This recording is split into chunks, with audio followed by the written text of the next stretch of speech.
Let's be honest. Have you ever felt like you're literally wrestling with Microsoft Word just to get your document to look right?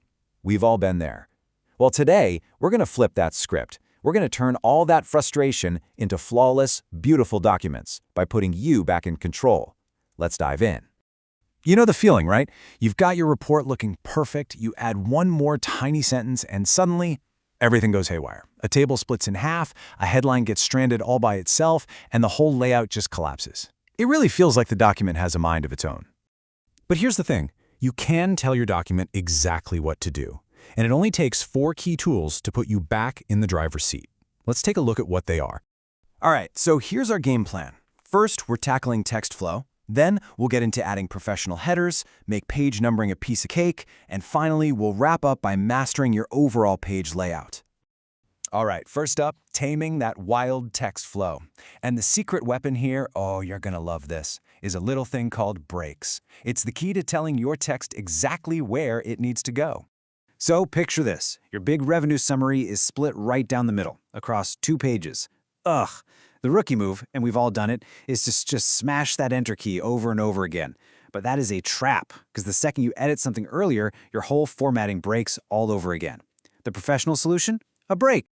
Okay, so there are 2 main flavors of breaks. You've got your simple page break. It does exactly what it says, just pushes stuff to the next page. But the section break, now that's the real MVP. Think of it like putting up an invisible wall in your document, letting you have completely different formatting on either side. And if you look under the Layout tab, you've got this whole toolbox of breaks. A column break is perfect for newsletters.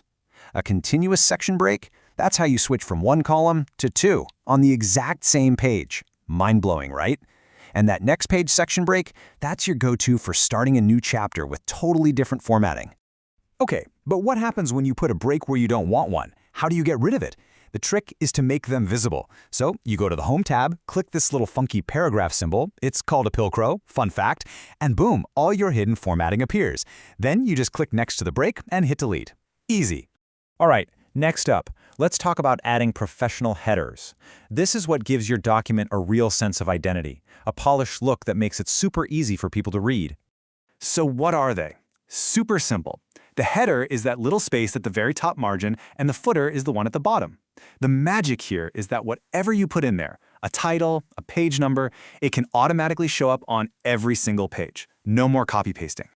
And what can you put in there? Oh, pretty much anything you want. Your name, the title of the document, the date and time, page numbers, of course, even your company logo to make it look official.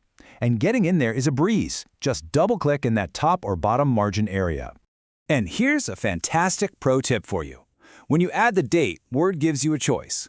If you check the little Update Automatically box, the date will change every single time you open or print the file. That's perfect for a last printed on kind of thing. But if you leave it unchecked, it's frozen in time. It'll always show the date you first created it. This brings us perfectly to our third topic, numbering your pages. I mean, where do page numbers live? You guessed it, in the header or footer. And for any document that's more than a page or 2, they are absolutely essential. And adding them couldn't be easier. Just pop over to the Insert tab, click Page Number, and pick where you want it to go. Top of the page, bottom, you name it. Then just pick a style you like and bam! Word takes care of all the numbering for you. But what if you need to get a little fancy? Say you want to restart the page numbering at 1 for your bibliography at the end. How do you do that? Well, remember that super powerful tool we were just talking about? Yep, the answer is a section break. See, it's all starting to connect now. You just pop a next page section break right before your bibliography. That tells Word, hey, this is a whole new section now. And then you can just format the page numbers for that new section to start over at 1, and it won't mess with anything that came before it. So useful.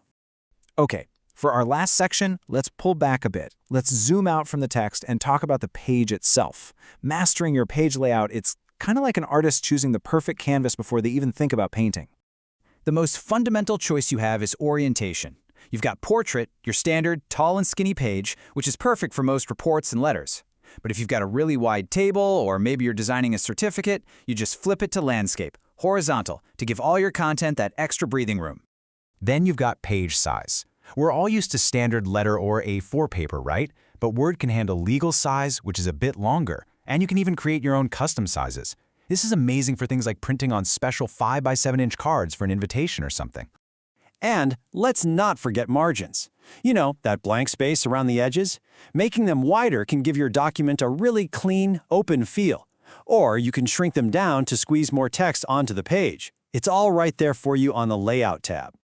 Okay, final pro tip. You ready?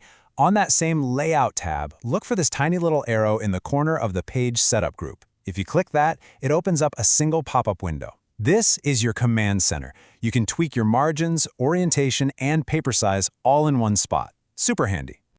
So let's recap. That's your complete document control toolkit. You've got breaks to manage your text flow, headers to give it an identity, page numbers for easy navigation, and layout to set up your canvas.